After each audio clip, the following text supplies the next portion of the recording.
Hello everyone, this is Acoustic and welcome to the first video on my YouTube channel. In this video we are going to create an AWS Lambda function for Java without any Maven dependencies. So let's get started. Now before starting, let's talk about the application itself. What we really want to do is we want to whenever we run a Lambda function, in this case we just want to print the data that is present in a RDS that I've already pre-created for you guys before. So I just want to print my username, which is Acoustic over here. So let's start by creating a project in Eclipse first. File, new, other Java project. We'll call it YouTube Lambda test. So anything you could just call it anything. Doesn't matter. So yeah, everything is looking good. So after creating your project, just right click on src source, the source package, and create a new package over here.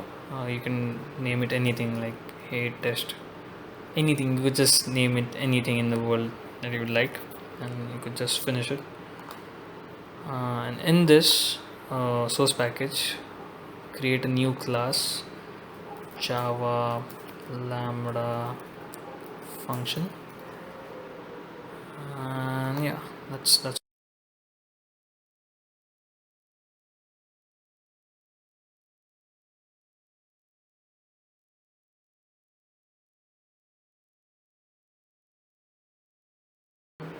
okay. Whoa, this is going bizarre. Okay, request handler. I would just explain you the piece of code in a few moments.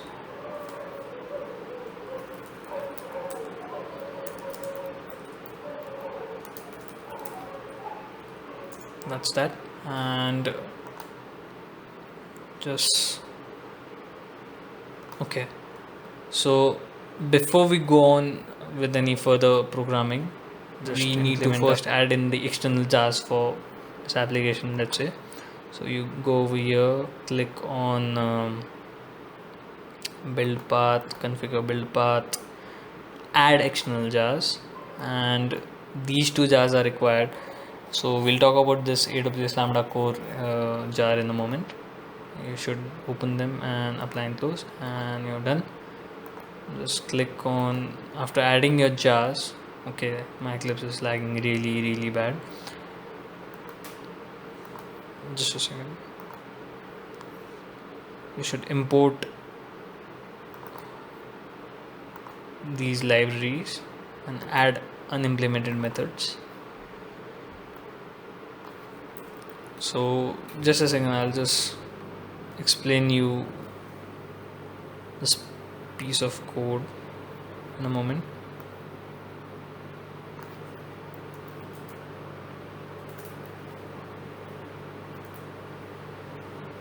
Okay.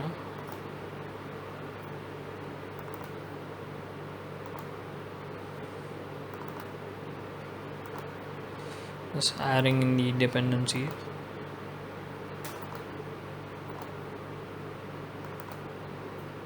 Okay, so this is looking good.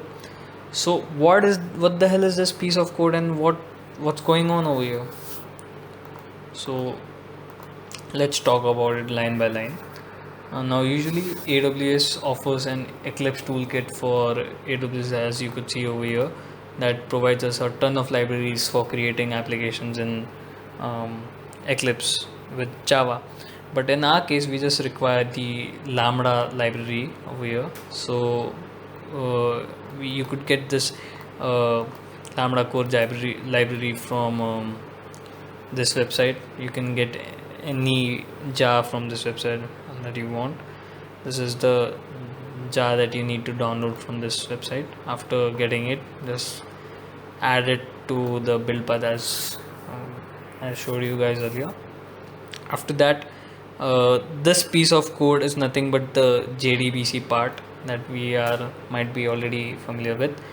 But before that, This is the RDS endpoint that I created earlier, and this is the endpoint that you would require in your URL in your get connection method. So just paste it over here in the following fashion with the 3306, which is the port number for MySQL server, and just mention your database that you have already created in RDS over here.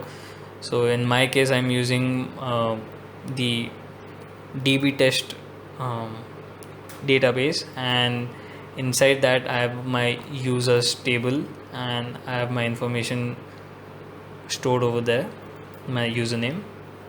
Now after that, you're just getting the results, and when I run push this code to my Lambda, I should get username is equals to, or okay, sarcastic, yeah. So that's our end goal, that's what we are trying to achieve. Now the main point of this entire video was to show you guys how to create an shippable jar with external jars included in your shippable jar. That's all about that. We'll talk about this piece of code in some time, in a few moments. First, let's create the shippable jar over here. Right click on the project, export it as a jar file which is stored in the Java block like this. Next, untick the class path and .x project blah blah options, and make sure you have these options in the following manner. Name your jar and just pass your location, where do you want to store it. Click on next and just finish it. Okay, so yeah, we have already created a jar over here. Just copy it in any of your folders just for the sake of convenience. Now here we need to extract it first. After extracting it, we get these three files, right? But we need to edit the meta.inf file, so let's do that first.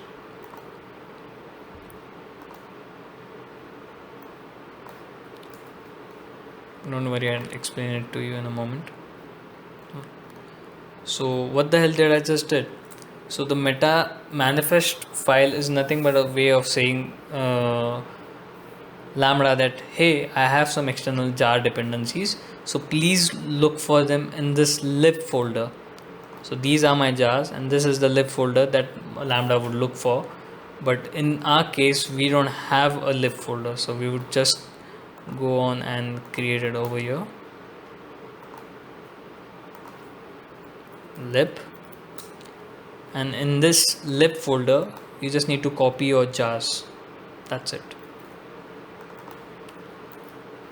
That's all you need to do. After doing this, you will have to create a shippable jar of an updated inclusive of all your external jars. Just compress and email these four files: meta.inf, lib, hatest, and hatest is your package with your source code, your class files and stuff. Just rename it as I guess lambda test __ anything that floats your boat. Do not email me this zip, and we're done. The last thing that you need to do is convert it into a jar.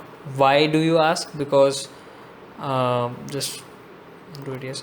Why? Because usually when I first encountered, like when I used to zip this jar, not this jar, as the entire zip, it would sometimes give me a class path error for external libraries. So it is better that we would go with a jar. Now we're almost done. We just need to upload this jar and create a lambda function out of it. And in the meanwhile, I would also explain you the source code itself. So create a function, author from scratch, blah blah blah. You could call it anything, YouTube lambda test. Select your choice of language. In our case, it is Java 8 or Java 11, depending upon the version that you're working with. You could check your Java version by going into the command line and typing in java dash dash v or version, I guess you could search it around and just create this function.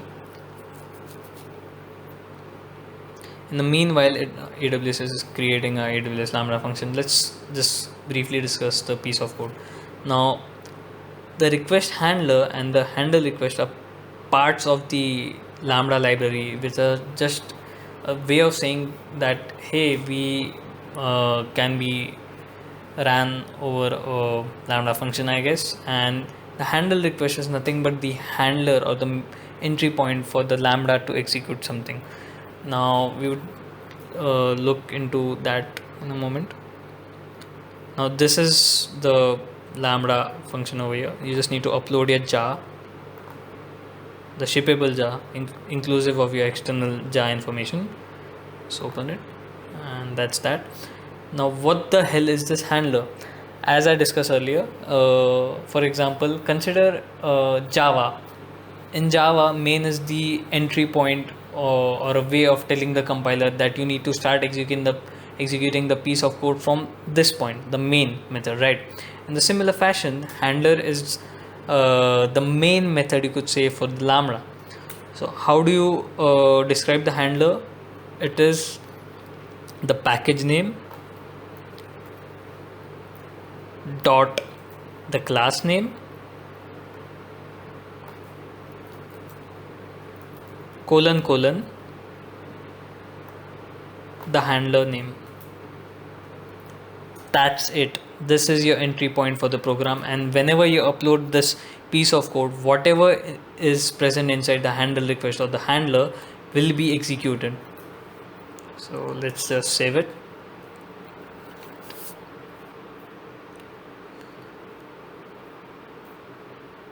Meanwhile, let's discuss about a few things about AWS Lambda, just to give a brief introduction or description to it. Think about AWS Lambda as a vending machine that would provide you with snacks or anything of that manner. Go wild with your imagination, I guess.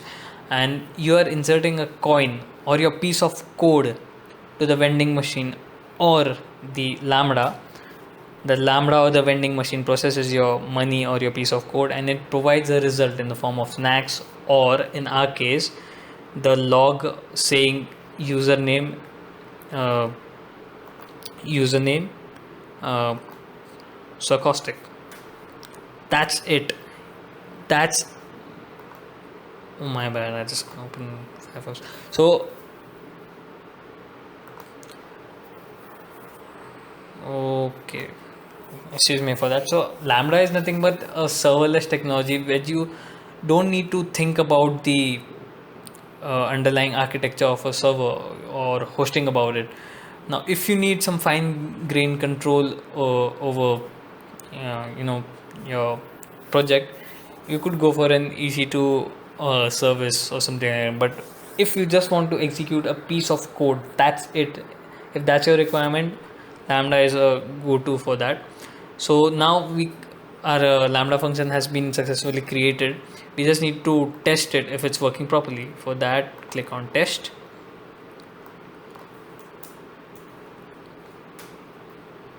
And sarcastic.